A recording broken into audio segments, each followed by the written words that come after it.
Et là, Harry, nous arrivons au rallye d'Argentine, le 30 juillet 1985. Dans la deuxième spéciale, vous sortez tragiquement de la route. Bilan, vertèbre cervicale fracturée, cage thoracique enfoncée, 8 côtes brisées, vertèbre lombaire endommagée, articulation du genou écrasée, etc. Pourquoi ces blessures avaient-elles été aussi graves? Même si mes blessures étaient très très graves, et j'ai vraiment en fait failli mourir plusieurs fois après l'accident, aujourd'hui, quand je suis là, maintenant, combien ça fait 16 ans plus tard, alors ce que je suis aujourd'hui, c'est grâce à cet accident aussi. En fait, maintenant, vraiment j'ai le sentiment que cet accident fait partie intégrale de ma vie.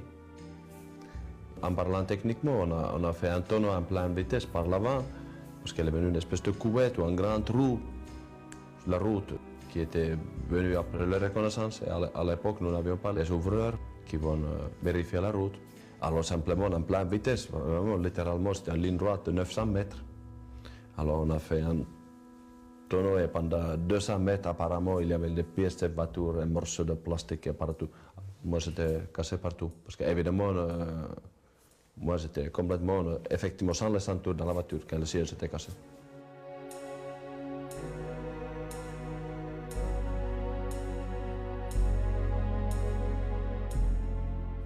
Alors là, vous avez commencé une véritable descente aux enfers. Oh, pas seulement moi, mais mes proches sur tout retard évidemment aussi.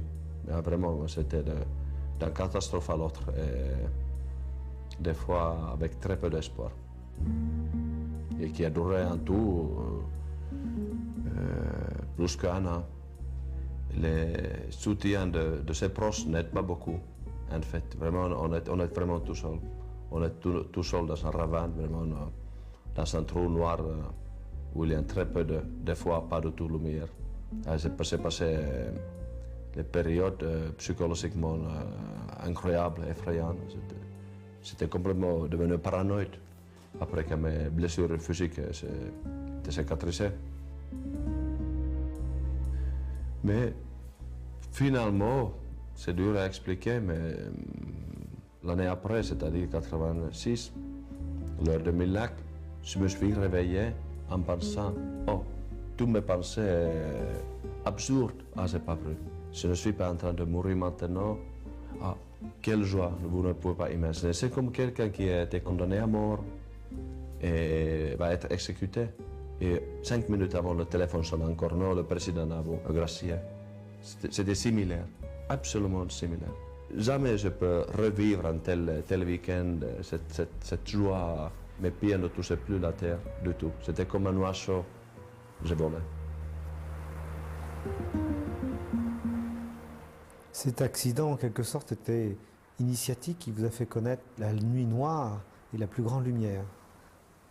Mais j'ai toujours été croyant, mais ça n'explique pas la souffrance de la vie et la misère, non. Souvent les gens demandent pourquoi Dieu permet telle ou telle chose.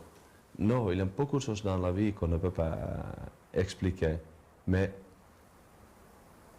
après mon accident, j'ai encore été plus reconnaissant du fait que jusqu'à quel point la vie est un cadeau et jusqu'à quel point c'est fragile. Mais parce que c'est vraiment tellement fragile, c'est justement pour ça que c'est si fantastique. Que le bonheur est là, maintenant, aujourd'hui. Et je peux remercier Dieu pour ce cadeau de vie qui est là et pour moi qui va continuer éternellement.